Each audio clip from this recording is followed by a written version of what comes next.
கடந்த 5 ஆண்டுகளில் 15,700க்கும் மேற்பட்ட பாதுகாப்பு தளவாட பொருட்கள் வெற்றிகரமாக உள்நாட்டிலேயே தயாரிக்கப்பட்டதன் விளைவாக சுமார் 9,000 கோடி ரூபாய் மதிப்பிலான இறக்குமதி தவிர்க்கப்பட்டுள்ளதாக பாதுகாப்புத்துறை அமைச்சகம் தெரிவித்துள்ளது. மேலும் கடந்த மார்ச் வரை உள்நாட்டு விற்பனையாளர்களிடமிருந்து உள்நாட்டு உற்பத்தி உட்பட சுமார் 10,000 கோடி ரூபாய் மதிப்பிலான கொள்முதல் ஆணைகளையும் பொதுத்துறை நிறுவனங்கள் வழங்கியுள்ளதாக குறிப்பிடப்பட்டுள்ளது. உள்நாட்டு வளர்ச்சி மற்றும் உற்பத்திக்காக பாதுகாப்பு பொதுத்துறை நிறுவனங்களையும் மற்றும் சேவை தலைமையகங்களையும் குறு சிறு மற்றும் நடுத்தர நிறுவனங்கள் மற்றும் ஸ்டார்ட் அப் நிறுவனங்களையும் இந்திய தொழில்துறையுடன் இணைக்கும் நோக்கில் 2020ஆம் ஆண்டு ஆகஸ்டில் ஸ்ரீஜென் பாதுகாப்பு இணையதளத்தை ஸ்ரீஜென் டிஃபென்ஸ் போர்ட்டல் மத்திய பாதுகாப்புத்துறை அறிமுகப்படுத்தியது. கடந்த ஜூன் மாத நிலவரப்படி பாதுகாப்பு பொதுத்துறை நிறுவனங்கள் மற்றும் சேவை தலைமையகங்களால் 33,000க்கும் மேற்பட்ட பாதுகாப்பு தளவாட பொருட்களை உள்நாட்டிலேயே உற்பத்தி செய்வதற்கு ஸ்ரீஜென் டிஃபென்ஸ் போர்ட்டல் வழிவகுத்துள்ளது. இதில் 5வது நேர்மறை உள்நாட்டு மயமாக்கல் பட்டியல்களின் கீழ் அறிவிக்கப்பட்ட 5,012 பொருட்களின் உற்பத்தியும் இடம்பெற்றிருந்தன.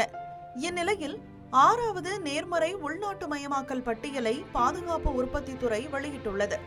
இதில் 16 பொருட்கள் இந்திய கடலோர காவல் படையிலிருந்தும் மீதமுள்ள 389 பொருட்கள் பாதுகாப்பு பொதுத்துறை நிறுவனங்களிலிருந்தும் பெறப்பட்டுள்ளன என்று பாதுகாப்புத்துறை அமைச்சகம் தெரிவித்துள்ளது. பாதுகாப்புத்துறை இறக்குமதியை படிப்படியாக நிறுத்தும் இந்த காலக்கெடு வரும் டிசம்பர் முதல் 2029 டிசம்பர் வரை அமலில் இருக்கும் என்றும் அதற்குள் இந்த பொருட்களுக்கான அனைத்து கொள்முதல்களும் இந்திய தொழில் நிறுவனங்களிடமிருந்து மட்டுமே மேற்கொள்ளப்படும் என்றும் அறிவிக்கப்பட்டுள்ளது. தடை செய்யப்பட்ட இந்த 405 பொருட்களும் 2ஆம் நிலை அசம்பிளிகள், துணை அமைப்புகள், மூலப்பொருட்கள் மற்றும் சோனார், ரேடார், தீ கட்டுப்பாட்டு அமைப்புகள் மற்றும் செயற்கைக்கோள்கள் போன்ற பாதுகாப்பு மின்னணுவியல் சாதனங்கள் ஆகிய வகைகளின் கீழ் வருகின்றன. இப்பட்டியலில் விமானப்படை, தரைப்படை மற்றும் கடற்படை ஆகியவற்றின் முக்கிய ராணுவ தளங்களை பராமரிக்க உதவும் பொருட்கள் இடம்பெற்றுள்ளன. மேம்பட்ட இலகுரக ஹெலிகாப்டர், இலகுரக பயன்பாட்டு ஹெலிகாப்டர், Su-30 MKI, இலகுரக போர் விமானம், தேஜஸ் மற்றும் AL-31 FP என்ஜின்கள், முக்கிய போர் பீரங்கிகளான T-72 மற்றும் T-90 மற்றும் BMP-2 காலாட்படை போர் வாகனங்கள், போர்க்கப்பல் துணை அசம்பிளிகள் மற்றும் கான்கஸ் M, இன்வார் மற்றும் MRSAM ஏவுகணை அமைப்புகள் இந்த பட்டியலில் சேர்க்கப்பட்டுள்ளன.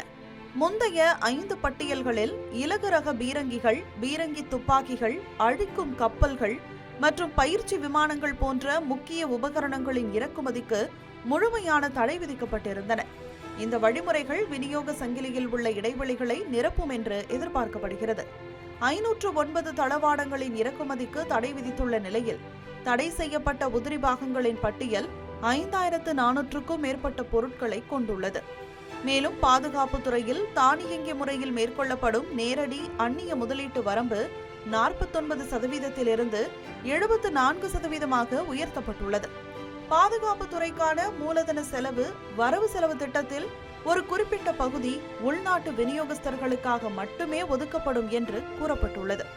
2029-2030ஆம் ஆண்டிற்குள் உள்நாட்டு பாதுகாப்புத்துறை உற்பத்தியில் 3 லட்சம் கோடி ரூபாய் மற்றும் ராணுவ தளவாட ஏற்றுமதியில் 50,000 கோடி ரூபாய் என்ற இலக்கை மத்திய அரசு நிர்ணயித்துள்ளது. 2016 2020 மற்றும் 2021 2025 காலகட்டங்களுக்கிடையே இந்தியாவின் ஆயுத இறக்குமதி 4% குறைந்துள்ளது.